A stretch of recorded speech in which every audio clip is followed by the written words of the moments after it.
en la cena de cumpleaños de mi hermano. Mi mamá levantó su copa y dijo, brindo por el hijo que realmente importa. Todos se rieron, excepto yo. Sonreí con calma. Saqué un sobre y dije, entonces debo suponer que esto era para él. Toda la mesa quedó en silencio cuando ella lo abrió.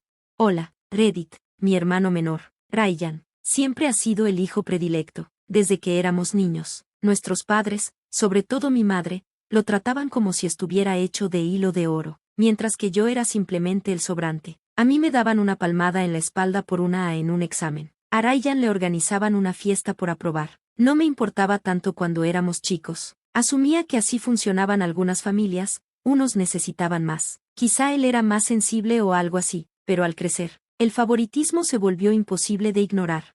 Cuando ingresé a la universidad con una beca, apenas me dijeron, felicidades. Cuando a Ryan lo aceptaron en un programa de negocios de segunda categoría, con colegiaturas que nuestros padres apenas podían costear, le hicieron una carne asada en el patio trasero con 40 invitados. Yo lo veía desde la terraza mientras mi mamá hacía un brindis. Este es el futuro de nuestra familia. Yo estaba ahí al lado de ella, sin decir nada. Me dije, enfócate en tu vida, aléjate del centro de atención y no te quemarás.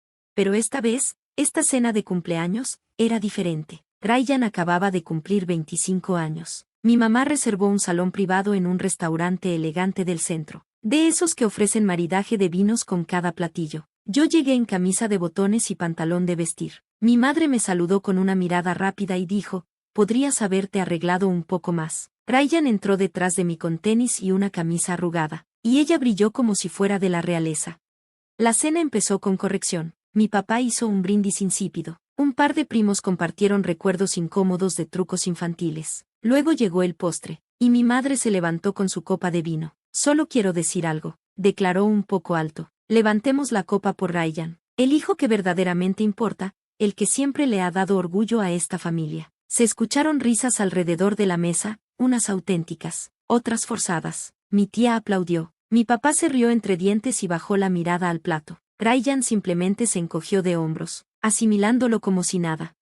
Me quedé congelado, los dedos apretando el sobre escondido en el bolsillo interno de mi saco. Esto no era cualquier sobre, dentro había algo que me carcomía desde hace 6 meses, una carta de un investigador privado que había contratado. Comenzó por curiosidad, de forma inocente. Vi unos correos extraños en la laptop de mi papá cuando me pidió ayuda para actualizar su antivirus, mensajes de una cuenta con el apellido de soltera de mi mamá, pero claramente no de ella. Resultó que mi madre había desviado dinero de la cuenta de retiro de nuestro padre durante años, miles de dólares desaparecidos, todos a un fideicomiso secreto que había establecido para Ryan, uno del que nunca había hablado. Incluso había sacado una segunda hipoteca de la casa, y papá no se había enterado. Y Ryan, él sí sabía del fideicomiso, porque aparecía a nombre de ambos, firmó los documentos hace 2 años. Ese fue el instante en que supe que yo no formaba parte de esa familia, al menos no de la manera en que ellos lo eran. Así que, cuando mi madre volvió a sentarse, aún con esa sonrisa engreída, metí la mano en el saco y saqué el sobre. Sonreí con calma y cortesía. Como Ryan es el que verdaderamente importa, dije al ponerme de pie despacio. Supongo que esto le pertenece a él. El murmullo se detuvo al instante. Las sillas chirriaron. Los tenedores quedaron suspendidos en el aire. Mi madre tomó el sobre como si fuera una tarjeta de cumpleaños. Lo abrió, y su rostro no reflejó confusión ni culpa, sino miedo. Su mano empezó a temblar mientras leía el resumen, transferencias completas, documentos legales y los nombres de las cuentas ocultas. Ryan se levantó tratando de arrebatárselo, pero ya era demasiado tarde. Mi papá, con los ojos entrecerrados, cruzó la mesa y lo tomó de las manos de mi madre. ¿Qué diablos es esto?, preguntó con voz grave y entrecortada. La habitación quedó en un silencio mortal. Yo no volví a sentarme, me limité a observar, porque por primera vez en mi vida no me sentí el hijo invisible. Sentí que era quien, al fin, decía la verdad.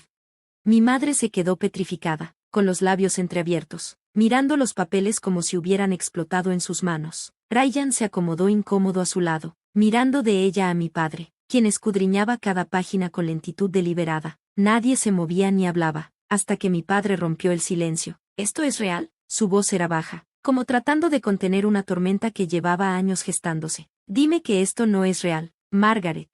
Mi madre no respondió de inmediato, solo se quedó ahí, aturdida y acorralada. Yo intentaba proteger lo que habíamos construido, balbuceó por fin. Tú nunca prestaste suficiente atención a las finanzas. Y Ryan necesitaba un impulso. Está construyendo su futuro. Esto iba a volver a la luz eventualmente.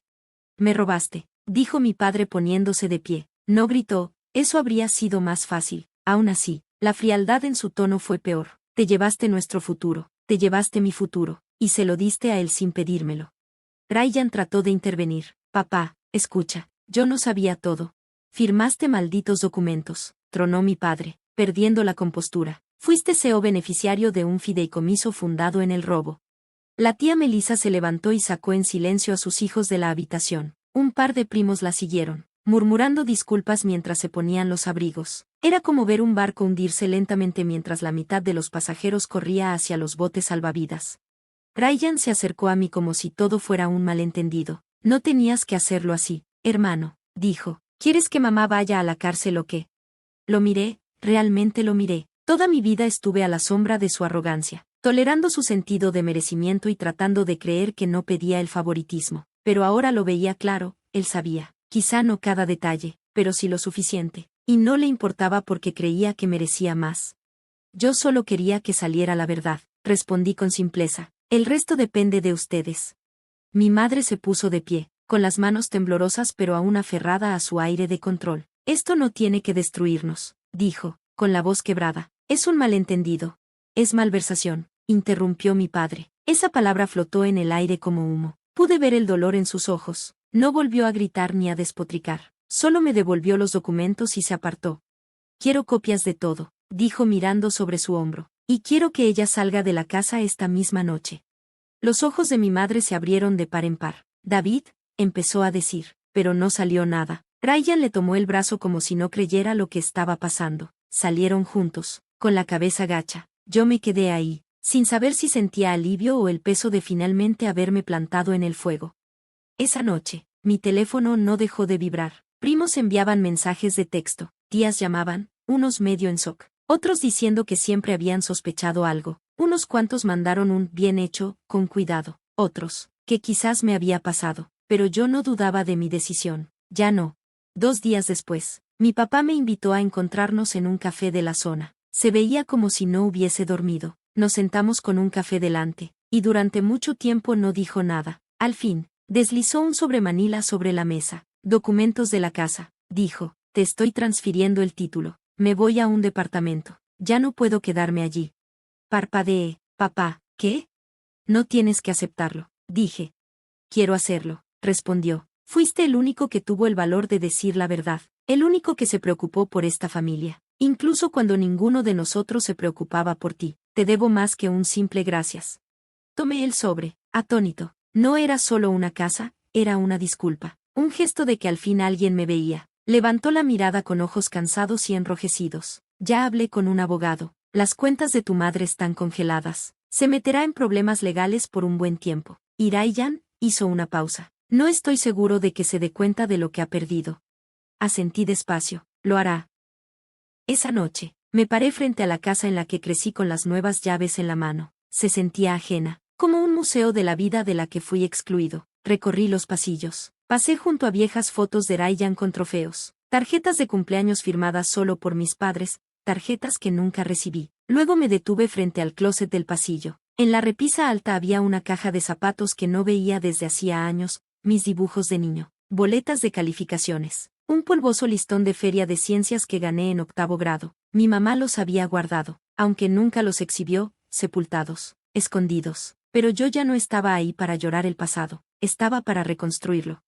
Habían pasado 3 meses desde aquella cena, 3 meses desde el brindis, el sobre y la implosión de todo lo que creí entender de mi familia. En ese tiempo, mi padre inició el divorcio oficialmente. Mi madre vive en un condominio rentado al otro lado de la ciudad con Ryan, ambos enredados en una maraña de asuntos legales. El informe del investigador privado forma parte de una auditoría financiera más amplia, y aunque no quise presentar cargos, la verdad cobró vida propia. El banco detectó irregularidades. Los empleadores de mi madre fueron notificados, y lo peor para ella, mi padre ya no la protege. La mujer que antes imponía respeto en cada sala ahora lucha por mantenerse a flote. Pero esta no es una historia de venganza con fuego y furia. No fue un plan maestro para destruirlos. Fue la clase de venganza que crece despacio, accidentalmente, cuando alguien decide dejar de disculparse por existir. Y sin embargo, no había terminado. Al menos, no todavía. Una tarde recibí una solicitud de mensaje en Facebook. Era de Ryan: necesitamos hablar, por favor. Casi lo ignoré, pero algo en mí quería un cierre. Quedamos en un lugar neutral, un parque donde jugábamos de niños. Él llegó con jeans desgastados, ojeras marcadas y sin la vieja arrogancia que cargaba como piel. Gracias por venir, murmuró, metiendo las manos en los bolsillos. Esperé porque solo quería decir que no sabía todo sobre mamá, sobre el dinero. Debería haber preguntado más, pero no lo hice. Era más fácil no hacerlo. Asentí, porque tú te beneficiabas. Él desvió la mirada. Sí, al principio quise justificarlo, pero no pude. En cambio, disolví el fideicomiso. Lo que queda regresa al retiro de papá. He estado haciendo trabajos temporales solo para pagar la renta, y, honestamente, me lo merezco. Revisé el documento. Era real, legal. ¿Por qué ahora?, pregunté. Se echó a reír con amargura. Porque mamá te culpa de todo. Dice, envenenas a la familia. Papá solo se volvió contra mí por tu culpa. Pero yo la he visto tal cual es cuando nadie aplaude. Y también vi quién eres tú. Hubo una larga pausa. Te tenía envidia, admitió en voz baja. Nunca necesitaste su aprobación como yo. Vivías tu vida, te ganabas las cosas. Simplemente las tomabas. No arregló todo, pero sí importó. Gracias, dije. No espero perdón. No lo ofrezco. Añadí, por primera vez. No se estremeció, pero valoré su honestidad. Nos separamos sin abrazo, solo un asentimiento, como si al fin pudiéramos cerrar este capítulo. En cuanto a mi madre, sus consecuencias vinieron despacio y en silencio. Después de perder su empleo, intentó empezar de nuevo, pero la reputación ya estaba hecha trizas. Nunca la volví a ver tras la audiencia. Evitaba mi mirada, quizá por vergüenza, quizá por rencor. Un día recibí una carta sin remitente, solo mi nombre en el sobre. Dentro, una hoja con un mensaje. Nunca entendiste lo que es ver a un hijo luchar y al otro triunfar. Hice lo que creí necesario. Puedes odiarme por ello, pero guardé todos tus dibujos. No era una disculpa, ni siquiera una confesión, solo una nota final de quien perdió el control. La guardé en un cajón que raramente abro, un recordatorio de lo que fue y de lo que elegí dejar atrás. Hoy la casa es distinta. Pinté las paredes, quité las fotos y cambié las cortinas pesadas por ventanas abiertas. Mi papá viene a visitarme a veces. Hablamos más que nunca y ríe también, más ligero. El lugar ya no se siente embrujado, se siente mío. Y esa noche, la del restaurante, el sobre, el silencio que siguió, a veces la vuelvo a reproducir en mi mente, no por rencor, sino porque fue la noche en que dejé de intentar ganarme el amor de quienes lo daban como recompensa, y finalmente me lo di a mí mismo.